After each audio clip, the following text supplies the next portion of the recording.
क्या ये सोना चांदी खरीदने का सही समय है? नमस्कार, आपके साथ मैं हूं नवजोत रंधावा। आज इसी सवाल का जवाब जानने की कोशिश करेंगे मार्केट एक्सपर्ट से, क्योंकि सोने और चांदी की कीमतें गिरने का सिलसिला लगातार जारी है। चांदी इस हफ्ते भी चौंका रही है, सोना भी हैरान कर रहा है। अभी 6 दिन पहले ही चांदी के दाम रिकॉर्ड 4 लाख के पार पहुंच गए थे, लेकिन अब इसके दाम पानी मांग रहे हैं। कल बजट पेश हुआ था और आज इसके बाद खुले बाजार में भी सोने और चांदी की हालत पतली नजर आई। आज चांदी करीब 2.5 लाख रुपए पर आ गई है, तो वहीं अगर सोने की बात करें तो काफी गिरावट सोने में भी देखने को मिल रही है। सोने चांदी में कब संभलेगी ये गिरावट? क्या ये सोने चांदी खरीदने का सही समय है? और आखिर ये गिरावट किन वजहों से आ रही है? ये तमाम ऐसे सवाल हैं जिन पर आज हम चर्चा करेंगे। घर से लेकर अमेरिका तक इस बात को लेकर मंथन भी हो रहा है, चर्चाएं लगातार जारी है। तो इन तमाम पहलुओं पर हम देश के जाने माने मार्केट एक्सपर्ट्स के साथ आज चर्चा करेंगे।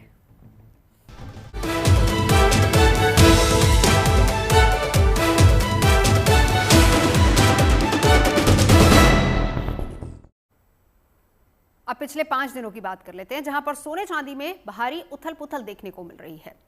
सोने और चांदी में लगातार गिरावट जारी है, ये हमने देखा। पिछले हफ्ते भी यही उतार चढ़ाव देखने को मिला और इस हफ्ते भी बाजार खुलने के साथ सोने और चांदी और सस्ते हुए हैं। और हफ्ते के पहले कारोबारी दिन यानी आज सोमवार की अगर हम बात करें तो इसमें गिरावट दर्ज की गई है। आज 1 किलो चांदी करीब 2.5 लाख के पार है और पिछले हफ्ते चांदी ने रिकॉर्ड हाई को छुआ था। चांदी करीब 4.25 लाख तक पहुंच गई थी, लेकिन फिर अब चांदी में गिरावट देखने को मिल रही है। रिकॉर्ड हाई से चांदी करीब 1,80,000 रुपए गिर चुकी है। जबकि सोने की बात करें तो रिकॉर्ड ऊंचाई के बाद लगातार सोना भी सस्ता हो रहा है और सोने के दाम प्रति 10 ग्राम 4,000 से ज्यादा गिर चुके हैं। आज सोना 1,40,000 के पास है और माना जा रहा है कि मुनाफा वसूली और दूसरे अंतर्राष्ट्रीय संकेतों की वजह से ऐसा मुमकिन हो सकता है। हमने भी इस मामले पर अलग अलग जगहों पर कारण जानने की कोशिश की। देखिए मार्केट एक्सपर्ट्स क्या कह रहे हैं। ये एक ऐसा समय माना जा रहा है कि जब सभी प्राइसेस में गिरावट आई है तो एक बार फिर से लोग इन्वेस्ट करने का सोच सकते हैं। तो हमारे साथ में सराफा ट्रेडर्स कमेटी के जयपुर के प्रेसिडेंट मौजूद है, जिनसे हम जानेंगे कि सर क्या रीजन है इतने उतार चढ़ाव का? आपको क्या लगता है क्यों ये उतार चढ़ाव लगातार हो रहा है? देखिए, सोना चांदी जो है जिस हिसाब से तेजी आई थी, एक साथ इतनी तेजी आ चुकी थी कि ये समझ लीजिए बारूद की ढेर पे बैठा हुआ था सोना और चांदी। कभी भी ब्लास्ट हो सकता था, वो ब्लास्ट हो गया क्योंकि इतनी जल्दी में इतनी जो तेजी आई एक साथ, आप समझ लीजिए 60% 70% तेजी चांदी में आई, 50% सोने में तेजी आई एक साथ। ये 1 महीने के अंदर, 1.25 महीने में खेल हुआ सारा ही। तो इतनी तेजी कभी मार्केट तो टूटेगा ही। हमने इन्वेस्टरों से हमेशा ये कहा था बहुत सोच समझ के काम करना। अभी जो सोना चांदी टूटा वो अमेरिका के मार्केट की वजह से टूटा। अमेरिका के बैंकों के अंदर में जो ETF के रूप में चांदी खरीद के रखी हुई थी जिन कागजों पे, जो अमेरिका सरकार ने, ट्रम्प ने आदेश जारी किया कि वो फिजिकल चाहिए, तो वो जो कागजों में जो चांदी या सोना खरीदा हुआ था वो उन्होंने वापस बेचना चालू कर दिया, तो मार्केट एक साथ क्रैश हो गया ही। उधर अमेरिका का और ईरान का युद्ध का भी कोई मामला ठंडा सा पड़ गया, यूक्रेन रशिया का युद्ध का मामला ठंडा पड़ गया। चाइना भी अब चांदी बेचने की तैयारी में आ गया, जो चांदी एक्सपोर्ट नहीं कर रहा था वापस आ गया। तो इस वजह से मार्केट में एक साथ मंदी आई है। और अभी फ्यूचर मार्केट ये कह रहा है कि थोड़ा बहुत कलेक्शन हो रहा सकता है चांदी और सोने के अंदर में, लेकिन हो सकता है वापस अप्रैल तक वापस सोना चांदी वापस तेज हो जाए। तो हमारे साथ इस वक्त तमाम एक्सपर्ट जुड़ चुके हैं, साथ ही साथ मेरी सहयोगी साक्षी बत्रा भी मौजूद हैं। पहले साक्षी के पास चलेंगे, फिर उसके बाद हम एक्सपर्ट से राय जानने की कोशिश करेंगे, लेकिन उनका परिचय पहले करा देती हूँ। Yogesh Singhal ji, president all India bullion and jewellers association, हमारे साथ मौजूद हैं। विजॉन मिश्रा जी हैं, कंज्यूमर एनालिस्ट हैं।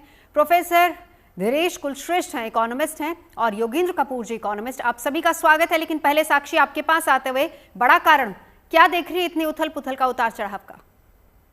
सबसे पहले तो नवजोत, इसे ग्रेट बुलियन ब्लड बाथ कहा जा रहा है। जो पिछले 3 दिनों में हमने लगातार सिल्वर और गोल्ड प्राइसेस में इतना बड़ा क्रैश देखा है। 1,80,000 रुपए से ज्यादा का सोना हो गया था, 4 लाख रुपए से ज्यादा का सिल्वर हो गया था और उसके बाद ये धड़ाम हुआ है। इसके पीछे के 3 प्रमुख कारण है। पहला ये कि यूएस प्रेसिडेंट डोनाल्ड ट्रंप ने केविन वॉश को नॉमिनेट किया यूएस फेडरल रिजर्व यानी कि उनके सेंट्रल बैंक के चेयर के तौर पर। अब केविन वॉश को हमेशा इन्फ्लेशन हॉक की तरह देखा जाता है, यानी कि आते ही ये उम्मीद है कि वो लगातार इंटरेस्ट रेट्स को कट करेंगे। जब ऐसा होता है ऑब्वियसली फाइनेंशियल एसेट्स ज्यादा अट्रैक्टिव हो जाते हैं, पैसा वहां जाता है और इसलिए गोल्ड और सिल्वर से पैसा ना शुरू हो चुका है। दूसरा बड़ा कारण अगर आप देखेंगे तो यूएस डॉलर इंडेक्स 97 के पार चला गया है, मल्टी ईयर हाइस पर चला गया है। जब जब डॉलर महंगा होता है तो गोल्ड और सिल्वर, क्योंकि ग्लोबल मार्केट्स में डॉलर्स में खरीदा जाता है, तो ये महंगा माना जाता है और इसी वजह से डिमांड भी ड्रॉप होती है। तीसरा बड़ा कारण जो ये है कि बजट में जो डिसअपॉइंटमेंट आई है, यूनियन बजट 2026 में ट्रेडर्स जो गोल्ड और सिल्वर के थे वो उम्मीद करके चल रहे थे कि गोल्ड की इंपोर्ट ड्यूटीज 6 से 4% तक आ जाएगी, लेकिन ऐसा कुछ नहीं हुआ और फाइनेंस मिनिस्टर ने ड्यूटी कोई चेंजेस नहीं किए हैं, जिसकी वजह से जो स्पेक्युलेटिव प्रीमियम हो गया था, बढ़ गया था, वो आपको इवेपोरेट होता हुआ नजर आया है। और इसके अलावा जो बड़ी मात्रा में प्रॉफिट टेकिंग हुई है, क्योंकि बहुत ही छोटे समय में, कम समय में बहुत तेजी से सोने और चांदी के प्राइसेस बढ़ गए थे। एकाएक इन सभी नेगेटिव फैक्टर्स को देखते हुए सबने प्रॉफिट बुक करना एक साथ शुरू करा और उसकी वजह से ये जो बाजार में गिरावट देखने को मिली है सोने और चांदी की, वो प्रमुख कारण रहे हैं। और आज का हमारा जो मेन थीम है साक्षी, जिसको लेकर चर्चा कर रहे हैं, क्या ये सोना चांदी खरीदने का सही समय है? क्या सलाह देंगे आप? थोड़ा सा और रुकना चाहिए क्योंकि अभी भी काफी उथल पुथल है बाजार में, थोड़ा और करेक्शन भी आ सकता है। सभी एक्सपर्ट्स यही मान रहे हैं कि आप ना तो बहुत अग्रेसिव होकर खरीदारी करने की कोशिश करें, ना ही पैनिक में आकर सेल करने की कोशिश करें। जिनके पास ऑलरेडी सोना चांदी है, थोड़ा सा मार्केट को स्टेबलाइज हो जाने दीजिए। हो सकता है बाजार में और थोड़ा सा करेक्शन आएगा, जब चीजें सुधरेंगी वापस से बाजार उठना शुरू होगा। बिल्कुल साक्षी, शुक्रिया हमारे साथ जुड़ने के लिए। चलिए, तमाम खास मेहमान अब हमारे साथ मौजूद हैं, यही सवाल पूछेंगे और साथ ही साथ क्या अभी इंतजार करना चाहिए या ये सही समय है सोना और चांदी खरीदने का। शुरुआत प्रोफेसर धीरेश आपसे करना चाहूंगी, आप एक इकोनॉमिस्ट भी हैं, लेकिन ये सवाल मेरा हमारे चारों खास मेहमानों से रहेगा, छोटा छोटा जवाब दीजिएगा, फिर उसके बाद डिस्कशन को आगे बढ़ाएंगे। सबसे पहले प्रोफेसर धीरेश आपके पास आते हुए, क्या मार्केट एनालिसिस के लिए भी ये समय मुश्किल है, बाजार के मिजाज को समझना आप लोग के लिए क्या बहुत ये क्रिटिकल समय है, मूड नहीं समझ पा रहे बाजार का? जी बिल्कुल, देखिए नवजोत जी, अभी ये हो रहा है ना, ये बिग बुल फाइट है यूएस और चाइना के बीच में, जो इकोनॉमिक डिसऑर्डर हम लोग देखने को देख पा रहे हैं। जैसा कि आपके संवाददाता ने भी कहा, चाइना ने क्या किया, चाइना ने 44 केवल कुछ कंपनीज को ही परमिट दिया था कि वो ही ट्रेड कर सकते हैं इसके अंदर, सिल्वर के अंदर। हाँ। तो सिल्वर का जो ऑल टाइम हाई था जो कि 4,10,000 के करीब जनवरी के अंत तक था, आज वो करीब 2.5 के आसपास आ गया है, लगभग 1 लाख 1.5 लाख से भी नीचे जाके गिर गया है। तो ये जो टाइम है, जो ये वक्त है, this is very crucial time as an economist I can say here.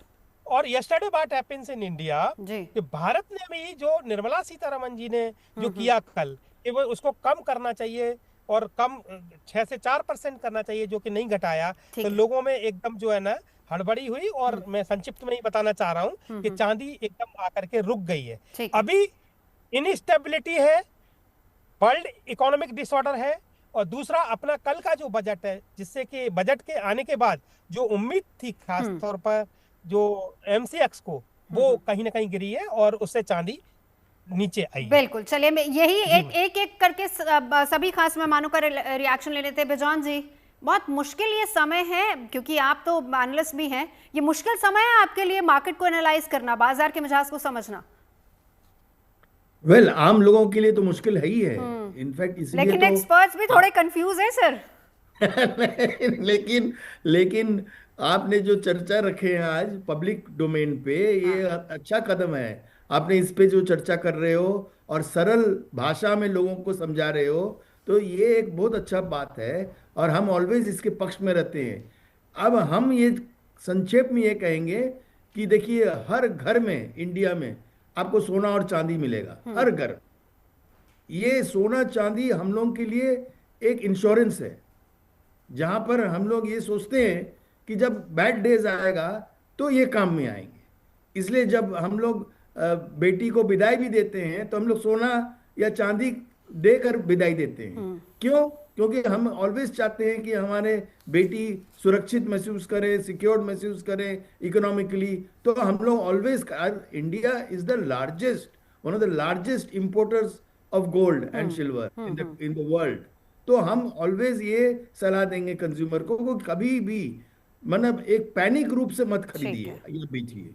ठीक है योगेश सिंघल जी, सर आती हूँ आपके पास। सही कहा आपने कि ठीक है एक इन्वेस्टमेंट पर्पस से तो है, लेकिन योगेश सिंघल जी आप हमेशा ये कहते हैं कि लोगों के सेंटिमेंट्स इसके साथ बहुत ज्यादा जुड़े होते हैं। हम यहाँ से चर्चा को आगे बढ़ाएं, लेकिन क्या आज की तारीख में एक एनालिस्ट के लिए भी बहुत मुश्किल हो रहा है बाजार को समझ पाना? नहीं, ऐसा नहीं है। एक बिल्कुल सिंपल थ्योरी है, जैसा कि हम कई आपके प्रोग्राम में बोल चुके हैं कि प्रॉफिट टेकिंग करिए।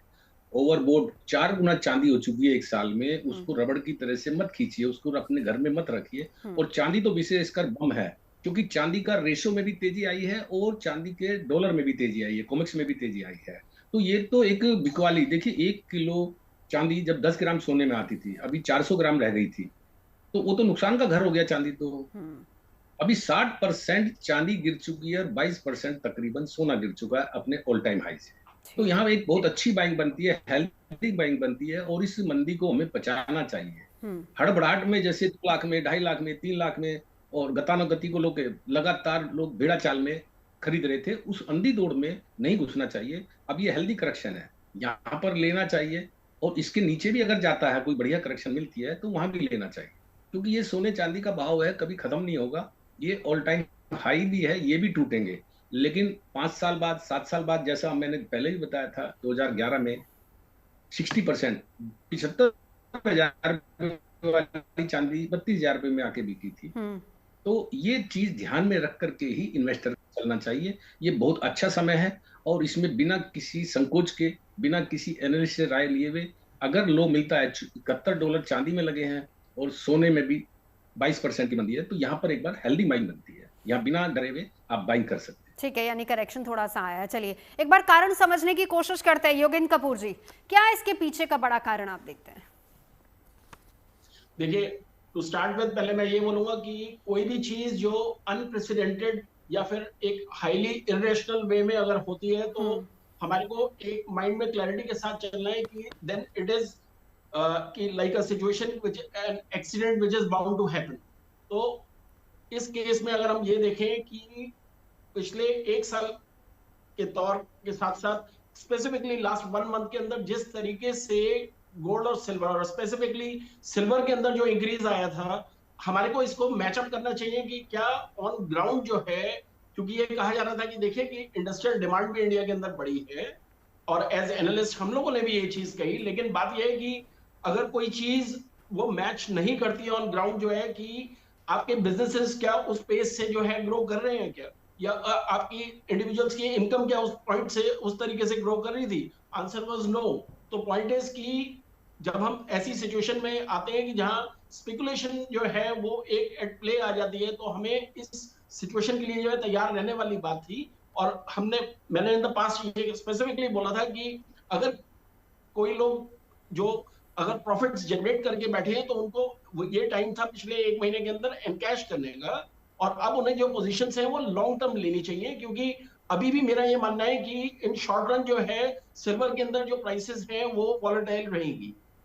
ठीक है, चलिए प्रोफेसर धीरेश अब आपके पास आते हुए, 2 एक्सपर्ट्स कम से कम हमें ये सलाह दे रहे हैं कि ठीक है ये सही समय है खरीदने का सोना और चांदी, लेकिन अब मैं आपके पास आना चाहूंगी, जरा वैश्विक कारण इसके पीछे बताइए, क्यों इतना उतार चढ़ाव हो रहा है? देखिए 1 जनवरी 2,38,000, 29 जनवरी 4,20,000, और आज की तारीख में अगर हम देखें तो 2.5 लाख के आसपास।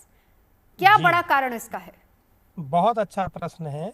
देखिए, अगर हम भारतीय दृष्टिकोण से देखें तो एसजीबी टैक्स जो हमारा सोवरेन गोल्ड बॉन्ड टैक्स है उसमें बदलाव किया, और नियमों में बदलाव करके केवल ओरिजिनल सब्सक्राइब और कोई मैच्योरिटी पर टैक्स छूट, जिससे कि सेकेंडरी मार्केट से निवेशक इंपैक्ट हुए। एक कारण ये घरेलू हुआ। आपने वैश्विक कारणों की बात की, तो अगर हम वैश्विक कारण देखते हैं तो भू राजनीतिक जो हम लोग देख रहे हैं, जो जियोपॉलिटिकल इश्यूज हैं, जैसे मिडिल ईस्ट है, ईरान, इजराइल और यूएस के बीच में जो टेंशन क्रिएट हो रहा है, इससे निवेशकों ने क्या किया मैम, सोने को सेफ हेवन के रूप में यूज किया। वर्तमान में क्या हो रहा है आज की डेट में, अब जैसे चांदी की ही बात हम लोग कर रहे हैं, चांदी केवल आभूषण तक ही सीमित नहीं है। आज एआई डेटा सेंटर्स में, सोलर पैनल में, इलेक्ट्रिक व्हीकल्स में चांदी की डिमांड है, और चांदी इस कारण से 4 लाख के ऊपर जाकर के रुक गई थी। लेकिन जब यूएस को लगने लगा कि चांदी के ट्रेड को चाइना होल्ड करने जा रहा है, चाइना उसको प्रतिबंधित करने जा रहा है, और उन्होंने तुरंत जो है ना वॉर्स का घोषणा की फेडरल बैंक के लिए, नतीजा निकला डॉलर मजबूत हुआ, और डॉलर मजबूत हुआ तो निश्चित रूप से चांदी और इसके जो प्राइसेस हैं गोल्ड के वो डाउन हुए। ये मूलभूत कारण है। तो मूलभूत कारण ये है कि यूएस हमेशा ये चाहता है कि वर्ल्ड इकोनॉमी में वो अपने आप को एक हुगलीगन के रूप में रखे, चाइना स्टेबलाइज ना हो पाए। और सबसे बड़ा कारण भारत ने बजट के माध्यम से, देखिए ये सही है, हम लोग जब इसकी समीक्षा करते हैं कि भाई 6% से 4% करना चाहिए था, अगर कर देते तो ट्रेडिंग बढ़ती और सट्टेबाजी निश्चित रूप से बढ़ती। 6% का 6% ही रखा गया, 4% की एक्सपेक्टेशन कर रहे थे। तो वित्त मंत्रालय ने क्या किया, हमारे पॉलिसी मेकर्स ने क्या किया कि उसकी जो इंपोर्ट ड्यूटी थी, सरकार की आयात शुल्क है, वो घटाने की उम्मीद थी, जो नहीं घटाई, 6% ही रखी, जिससे सट्टेबाजी कम हुई। जब कस्टम ड्यूटी में स्थिरता मतलब 6% ही रही, घटी नहीं, तो निश्चित रूप से क्या हुआ कि सट्टेबाजी कम हुई, तो चीजें जो है ना वहाँ जो उसकी जो कीमतें हैं वो डाउन हुई। और एसजीबी टैक्स एक बहुत बड़ा मूल कारण रहा। तो ये 2 मूल कारण हैं, एक घरेलू मूल कारण कल का बजट, और दूसरा जो मूल कारण है कि इंटरनेशनल जो है ना अभी जो टेंशंस क्रिएट हो रही हैं, जो जियोपॉलिटिकल डायमेंशंस इस तरीके के बन रहे हैं कि अब जैसे अभी ये इसके साथ वेनेजुएला के साथ जो किया है, ग्रीनलैंड के साथ जो ये कर रहे हैं, तो अस्थिरता का माहौल है। हाँ, निश्चित रूप से भारत इसमें मजबूत होगा क्योंकि मदर ऑफ ऑल डील्स हो चुकी है ईयू के साथ हमारे, तो निश्चित रूप से उसके फायदा मिलेंगे। लेकिन ये बात भी सच है कि औद्योगिक मांग, जो इंडस्ट्रियल डिमांड है खासतौर पर चांदी की, वो ईवी से, जैसा कि मैंने बताया, सोलर पैनल में, ईवी सेक्टर्स में, इलेक्ट्रिकल व्हीकल्स में, एआई डेटा सेंटर्स में। मैडम, एआई डेटा सेंटर्स में इतनी हीट जनरेट हो रही है, इतना डेटा जनरेट हो रहा है, उसको यूज करने के लिए वहां पे चांदी का यूज हो रहा है। चांदी की डिमांड थी। हाँ, ये मार्केट जो हमारे साथीगण हैं, जो अन्य वक्तागण हैं, जो बोल रहे हैं कि निश्चित रूप से ये करेक्शन का टाइम है। अगर हम लोग एज एन इकोनॉमिस्ट और एक पॉलिसी मेकर्स के रूप में देखें, this is the time, right time to purchase, to trade, buy, because this is the correction time, और ये फिर से अप होगा। बट ये कब अप होगा ये कह पाना बड़ा मुश्किल है। उसकी रेंज में आपसे समझने की कोशिश करेंगे। बिजॉन जी, एक आम रिटेलर के लिए क्या सलाह आप देंगे ऐसे समय में? वेल, रिटेलर तो ऑलवेज चाहेगा ना हमारे बिजनेस बढ़े, तो वो तो ऑलवेज सलाह हम तो यही देंगे कि उनको भी ये समझना होगा इस समय, और अपने ग्राहकों को एक उस ढंग से समझाना होगा कि देखिए, आप यदि निवेश करना चाह रहे हैं या आप यदि बेचना चाह रहे हो, तो रिटेलर्स को भी एक रेस्पॉन्सिबल एक जेस्चर करना होगा, एक सिग्नल्स देने होंगे कंज्यूमर को। तो हम तो ऑलवेज ये सोचते हैं कि जैसे हमारे पैनल में एक्सपर्ट्स लोग समझाया, this is the time for correction, we have to wait and watch. और हम लोगों के जिनके पास पैसे हैं, जो स्पेकुलेशन पे जा सकते हैं, वो जाएं, लेकिन आम आदमी को, रिटेलर्स को बताना होगा कि भाई आप थोड़ा रुक जाइए, आप अभी देखिए क्या करेक्शन होता है। बट ऑफ कोर्स वो तो ट्रेड करना चाहेंगे ना, वो तो बिजनेस बढ़ाना चाहेंगे, वो तो चाहेंगे कि लोग खरीदे बेचे ताकि उनका कमाई हो, उनका कमीशन आए, वो अपना प्रॉफिट बनाए इस पे। तो मेरा ऑलवेज ये लक्ष्य रहता है, और हम बताते हैं आप लोगों के माध्यम से लोगों को कि आप अच्छे रेस्पॉन्सिबल रिटेलर्स के पास जाइए, जो आपको सही सलाह देंगे।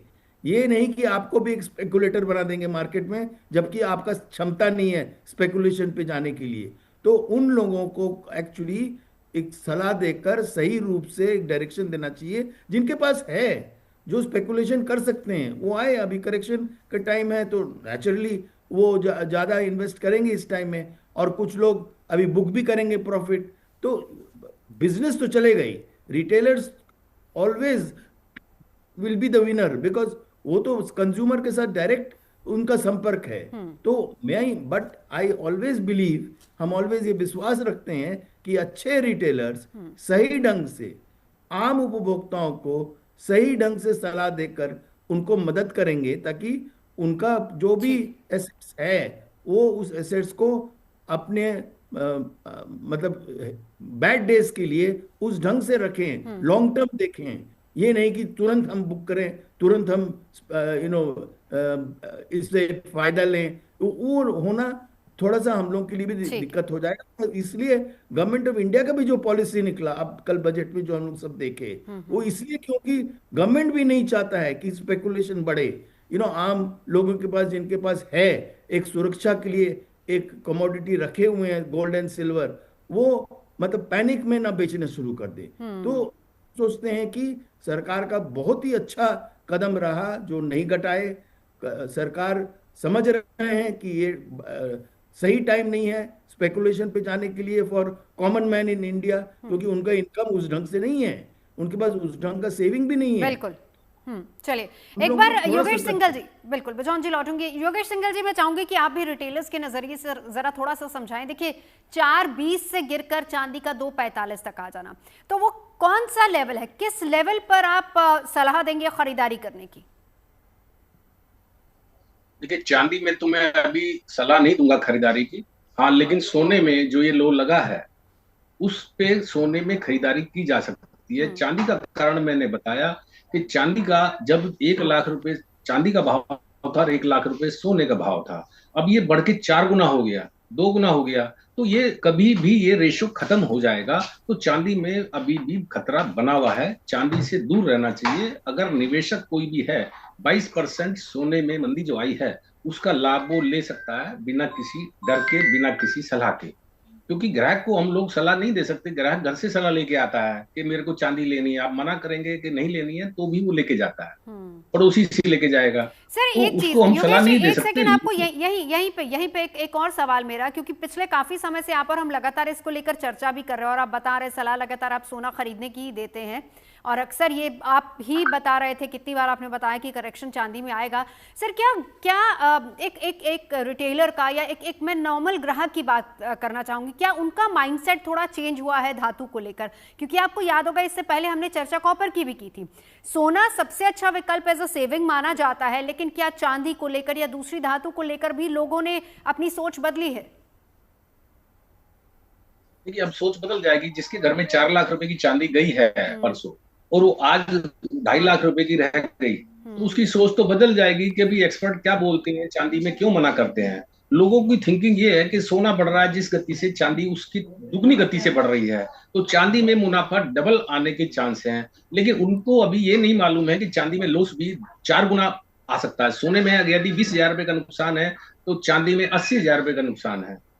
तो ये चीज को ग्राहक को भी समझना पड़ेगा कि ये रेशो जब बिगड़ जाता है तो चांदी में हाथ नहीं लगाना चाहिए। आप याद करिए कि पिछले साल में 1 लाख रुपए सोने का भाव था और 95,000 रुपए चांदी का भाव था। तब 95,000 रुपए के भाव में चांदी खरीदना बढ़िया था, लेकिन आज सोने का भाव 1.5 लाख होने पे चांदी 3 लाख 3.5 लाख हो गई, तो वहां चांदी को हाथ लगाना, क्योंकि चांदी में जब गिरेगी, गिरावट आएगी 22% और 60%, आप देखिए रेशो 3 गुना रेशो हो गया चांदी में गिरावट का, यानी कि उसमें रिस्क 3 गुना बढ़ गया। वही पैसा अगर आपने सोने में लगाया होता तो 22 रुपए घटते और उसमें 60 रुपए घट गए। तो ये समझने के लिए ही जो है ना, इन्वेस्टर को अपने ध्यान रखना पड़ेगा कि मुझे किस चीज में कब इन्वेस्ट करना चाहिए। ठीक है। एक बार योगेंद्र जी इस पर आप क्या सलाह देंगे?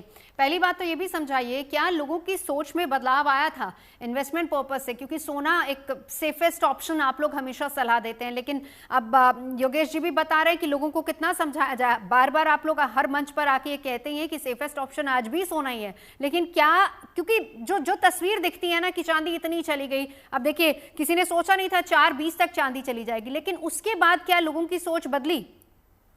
हालांकि आज नुकसान काफी हुआ होगा लोगों का जिन्होंने इतनी महंगी खरीदी होगी। देखिए इंडिया के अंदर एक हमने ये देखा है कि एक जो माइंडसेट है लोगों का वो ये है कि कोई भी फील्ड अगर हम ये देखते हैं कि कोई अनप्रेसिडेंटेड वे में अगर उसमें इंक्रीज आ रहा है, तो बाकी लोग जो है जैसे होता है ना आग बंद करके उसी में पीछे लग जाते हैं, स्टार्ट कर देते हैं कि as if that is the right way. और इसी में ही आप ये देखिए कि एक हाई प्राइसेस में जाके वो लोग जो है अपनी इन्वेस्टमेंट करते हैं, और ये नेट रिजल्ट जो है सामने हैं, और अपनी जो उनको एक प्रोफेशनल एडवाइस लेके चलना चाहिए। और इसमें और भी ज्यादा जरूरी ये हो जाता है कि देखिए, एडवाइस का मतलब सिर्फ ये नहीं होता कि आप एक जिसे कहते हैं कि आप इन्वेस्टमेंट को जो है इस पॉइंट ऑफ व्यू से देख रहे हैं कि putting all your eggs in one basket. जब आप प्रोफेशनल एडवाइस की बात करते हैं तो उसका मतलब ये होता है कि आपको अपने पोर्टफोलियो को हमेशा डिवाइड करके चलना है, क्योंकि उसी में ही आप ये देखेंगे कि at the end of the year जो है आपके पास एक बैलेंस रिटर्न्स आएंगी। आगे के लिए देखिए, मेरा ये कहना है कि इस टाइम अब आने वाला जो समय है, ऑब्वियसली हम ये देख रहे हैं कि जहां तक सिल्वर का सवाल है उसमें एक मैं ये देखता हूं कि एटलीस्ट नेक्स्ट 3 to 6 मंथ्स जो है अभी वॉलेटिलिटी रहेगी मार्केट के अंदर। और मैं ये मानता हूं कि अगर कुछ लोगों ने अगर आज भी प्रॉफिट जनरेट अगर करा हुआ है सिल्वर में, तो उनको फॉर द टाइमिंग जो है उसको एनकैश करना चाहिए रादर देन होल्ड करें। बिल्कुल, चलिए, तमाम खास मेहमान लगातार हमारे साथ बने हुए हैं, समझने की कोशिश करेंगे कि क्या ये सोना चांदी खरीदने का सही समय है और कहां तक जाके कीमतें रुकेंगी, कहां पर बढ़ेंगी। सोने और चांदी में सेफेस्ट ऑप्शन क्या हो सकता है, इसी को लेकर चर्चा को आगे बढ़ाएंगे। क्या ये सोना चांदी खरीदने का सही समय, इसी को लेकर हम देश को जाने माने एक्सपर्ट्स के साथ चर्चा कर रहे हैं। वैसे सोने चांदी सस्ता होने से ग्राहक खुश नजर आ रहे हैं, क्योंकि शादियों का सीजन भी है, लेकिन उससे पहले कई लोग सोना और चांदी खरीदने के लिए दुकानों में पहुंच रहे थे। महंगा था, लेकिन आज जिस तरीके से गिरावट दर्ज की जा रही है, लोग खुश हैं। जयपुर में ऐसा ही कुछ देखने को मिल रहा है। मेरे सहयोगी रिदम ने कुछ लोगों से बातचीत की है।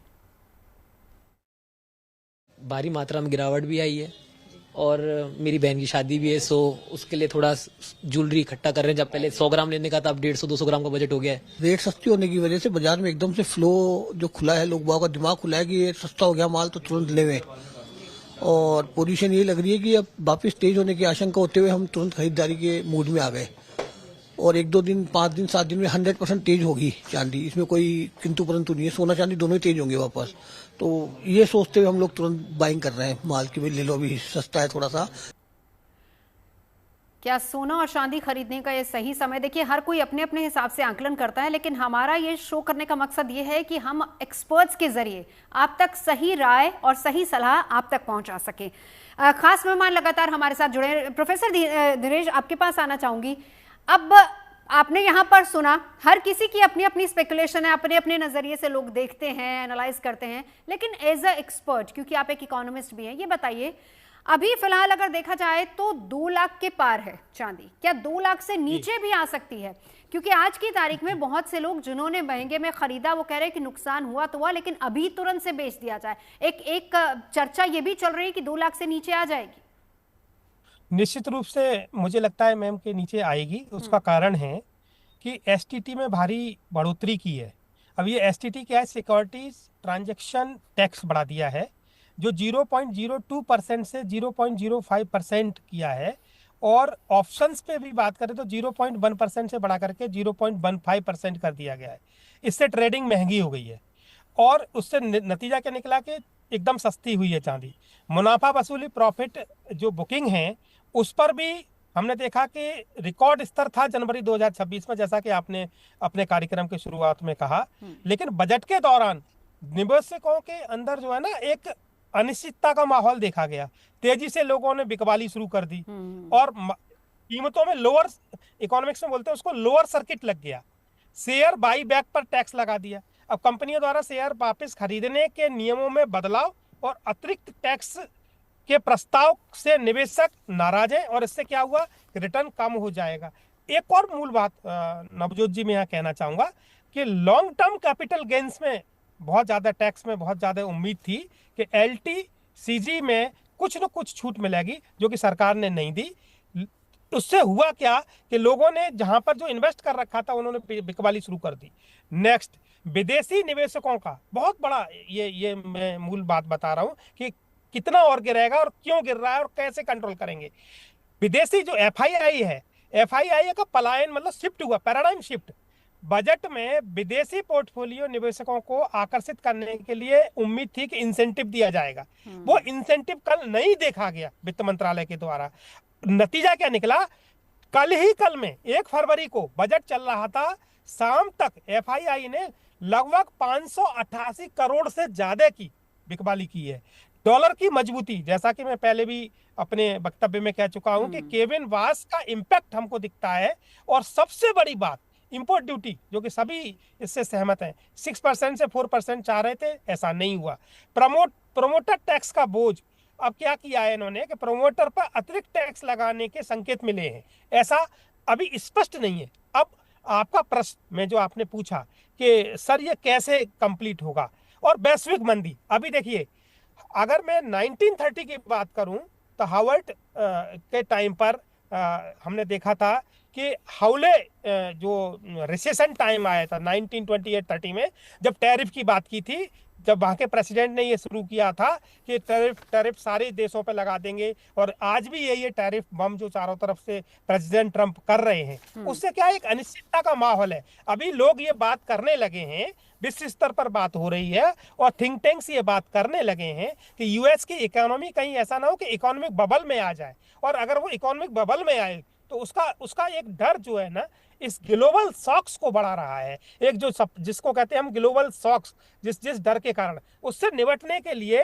कहीं ना कहीं एक सेंटीमेंट बाजार के अंदर आ गया है, और लोग अपने जो बिकवाली करना शुरू कर दिए हैं इन्वेस्ट की जगह पे, कि कहीं ऐसा ना हो कि और टूट के आ जाए। जब मैडम क्या होता है, जब करेक्शन आता है तो करेक्शन इतना भारी करेक्शन, कहाँ 4.25 लाख, कहाँ 2.5 के आसपास, तो एकदम जैसे मान लो किसी भी इन्वेस्टमेंट का जो छोटा से छोटा इन्वेस्टर्स होता है, उस इन्वेस्टर्स का फिर ये होता है कि चलो बेच दे, कहीं ऐसा ना हो और नीचे आ जाए। हाँ, ये कैसे सुधर सकता है? इसमें मुझे लगता है कि इसमें इकोनॉमिक डिप्लोमेसी है। भारत सरकार भी चाहती है, आप जानते हैं कि चाइना चूंकि उसको चांदी के रेट को, चांदी के प्राइसेस को कंट्रोल करना चाहती थी, होल्ड करना चाहती थी, तो उन्होंने ये कुछ जो जैसे FII, LTCG, long term capital gain, इस पर कोई भी मतलब बहुत मूक होकर के कल बात की है, जैसे 6% से 4% करना। अगर इनमें कहीं कोई करेक्शन करती है तो निश्चित रूप से चांदी के दाम स्थिर होंगे और सोने के दाम स्थिर होंगे। अदरवाइज अभी ये नीचे जाने के पूर्णतः संकेत है, और ये कब तक जाएंगे? जब तक कि हमारे पॉलिसी मेकर्स आकर के इसमें इंटरवीन नहीं करते हैं। ठीक है, चलिए मुझे ये लगता है बिजॉन जी यहीं से अपनी बात को आगे बढ़ाइएगा। क्या आज की तारीख में ट्रेडिंग करना मुश्किल हो गया है? नेचुरली सी, बिकॉज हमारे वरिष्ठ पैनल एक्सपर्ट्स बिल्कुल क्लियरली बोल रहा है, वर्ल्ड इज अनस्टेबल। अभी कब कहाँ क्या हो जाएगा किसी को नहीं मालूम। कब कहाँ पर अमेरिका ने किसके क्या उनका स्ट्रैटेजी है in terms of their supremacy, वो कहाँ तक जाएंगे। अभी तक इंडिया के साथ कोई मतलब समझौता ही नहीं हुआ है टैरिफ लेकर। अब आने वाले हैं। अब there is lot of uncertainty in the market. तो हम तो ऑलवेज ये कहते हैं, जैसे इसी आप सुने, हमारे एक आम कंज्यूमर क्या बोल रहा है कि हमारे सिस्टर का शादी होने वाला है तो हमको खरीदना है, तो वो तो ऑलवेज चाहेगा ना कि हम अभी से खरीद के रख लें, यदि डाउन गया है तो हम खरीदें। तो हम भी तो वही चाहेंगे कि यदि आपको खरीदना है और आप सोचते हो जरूरी है, तब तो आप लीजिए, जरूर आप लीजिए। लेकिन यदि आपके पास ऑलरेडी है और आप उस समय खरीदे थे जब वो एकदम बहुत ही कम पैसे में आपको मिला हुआ था कमोडिटी, तब उसको अभी हड़बड़ी करके प्रॉफिट बुक करने के लिए मत चेष्टा कीजिए। मतलब मेरा ये कहना है कि आम लोग स्पेकुलेशन पे नहीं जाना चाहिए। आम लोगों को ये समझना चाहिए कि हमको जहां पर भी नॉर्मल मेरे इन्वेस्ट जो हम करते हैं, जिसमें हमको सिक्योरिटी मिलता है, हमको उस सिक्योरिटी को लेकर आगे बढ़ना चाहिए। हमको ये समझना चाहिए कि ऑलवेज, हम बचपन से हम ये सुने हुए हैं कि चांदी और gold is like a security. हम जैसा अपना ओपनिंग रिमार्क में भी बताए हैं कि it is like an insurance, कि आप तब यूज करेंगे जब आपको एकदम जरूरत है, कि आपको बेचना एकदम अनिवार्य हो जाता है। तो हम ऑलवेज ये चाहेंगे कि आपको यदि खरीदना है और ये जरूरी है आपको खरीदना, तो आप जरूर खरीदिए चांदी इस टाइम में। क्योंकि थोड़ा नहीं तो थोड़ा आप कह रहे हैं कि चांदी के लिए कम से कम इंतजार किया जाए। एक बार योगेश सिंघल जी आपके पास आना चाहूंगी। चांदी को लेकर मैंने आपसे सवाल किया, लेकिन मैं यहाँ पर सोने की बात करती हूँ। 140 के आसपास है, कितने रेट पर सोने की खरीदारी करें या हाल फिलहाल में हम बचे? सवाल सीधा सा है, क्या इससे कम होगा, करेक्शन आएगी या फिर बढ़ेगा? कि मैं सीधा सीधा जानता हूं कि जो 22% की मंदी आई है, जो रूल लगा है, अगर वो मिलता है, उसके आसपास भाव मिलता है, तो आप बिल्कुल बिंदास होकर खरीद सकते हैं। अगर कोई बहुत मंदी भी आएगी तो लेकिन इससे पहले इसके अंदर चाल आएगी, ये जिगजैग बना के ही मंदी आएगी। अभी ये आप सोचिए कि ये जो भाव लगा है सोने में 1,33,000 रुपए लगा है, तो ये भाव 1,48,000 रुपए भी जाएगा। ऐसा नहीं है कि मंदी नीचे ही रहेगी। तो आप जो है ना इस लेवल को 22% की जो मंदी है, आप उसको जो है ना हजम करिए। उसके बाद में यदि कोई 10% की मंदी और भी आती है, जो कि संभावना लगती है, क्योंकि बबल ये फूट चुका है, मुट्ठी खुल चुकी है, बंद मुट्ठी थी, लोग भाग रहे थे।